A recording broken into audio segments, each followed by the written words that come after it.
driver to passenger. I gotta be flirty. There's a girl waiting for a bus number 30. I roll down the tinted window, stick out my head, ask for directions. I hear an accent instead. Make a right, a left over the bridge, she says. Then I asked her if she's from New Jersey, and she just laughed. Austria, she blurted, and I said, good day.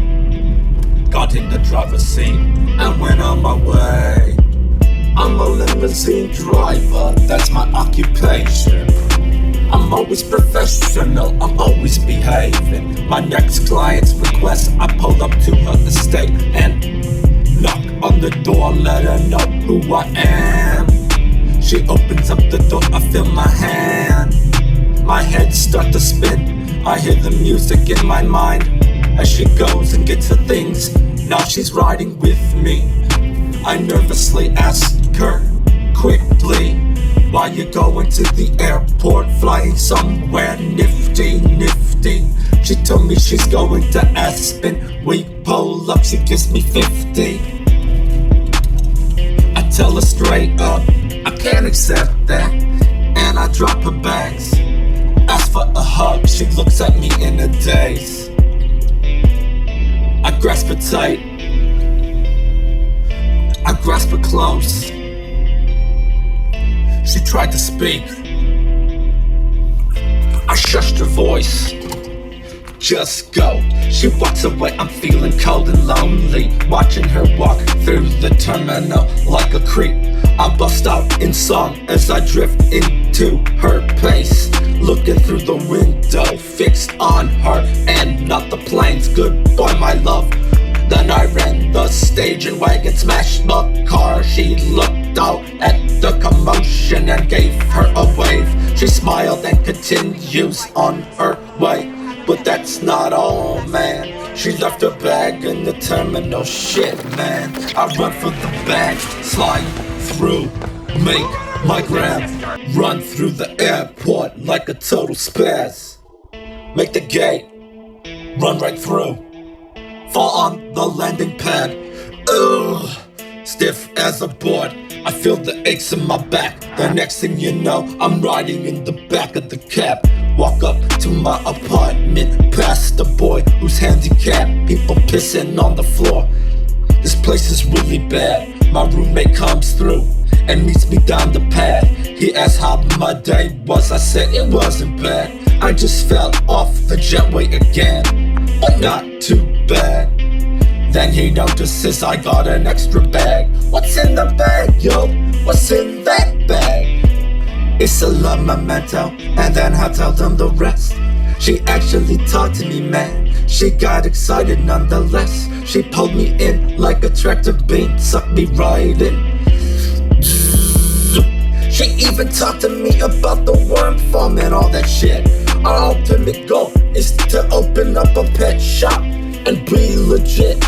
Our ultimate goal is to create a bunch of worm farms. I know it's sick, sell them in a store called I Got Worms Shop, and that makes most sense. I knock on the door, there were two people staring in the peephole. One had a gun, we thought about it, then we hit the deck.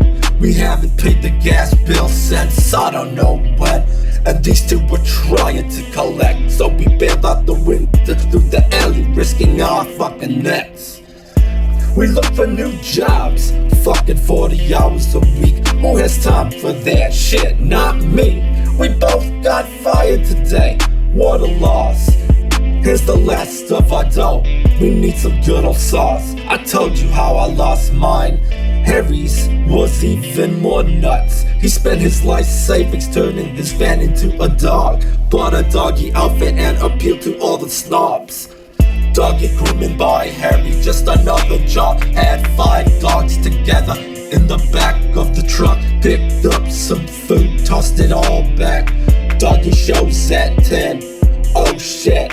Cell phones blowing up, a screaming man.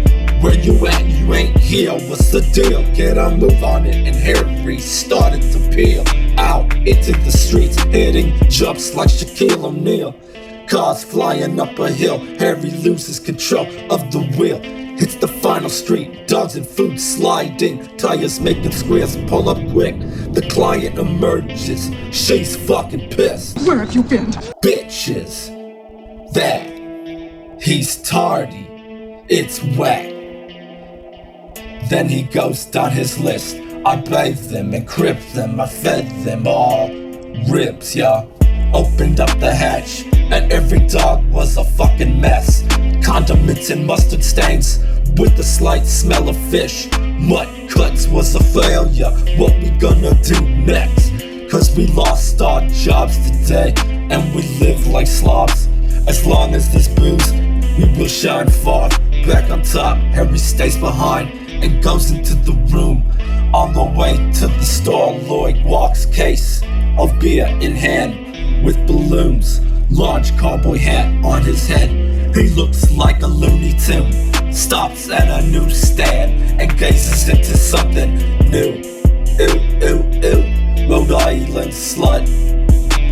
Magazines for a dime, whoa, who woulda knew what? Where's a buck? Just a dime, that's a sale I can do. I reach in and grab a copy, then I drop my stuff. Whoa, what the luck? There goes my wallet stuck in the machine, I'm straight fucked.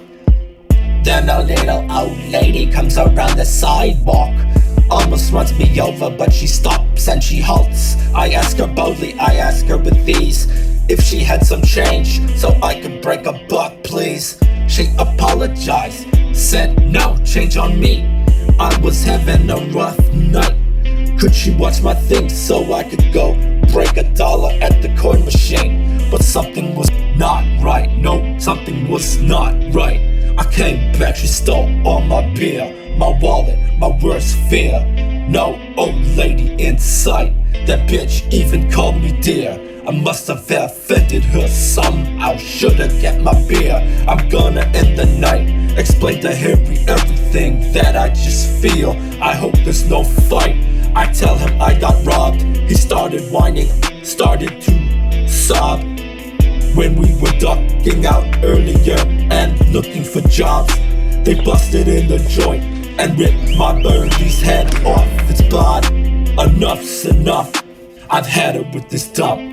We need to go somewhere where people walk around with struts, a place where the beer flows like wine, where beautiful women hang around all the time. I wish to go to Aspen, I wish to get away. Alright Lloyd, we can go. Aspen it is.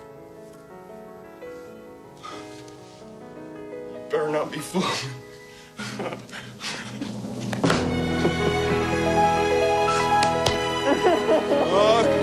Okay. Just let it out. Have a good ride. Come on.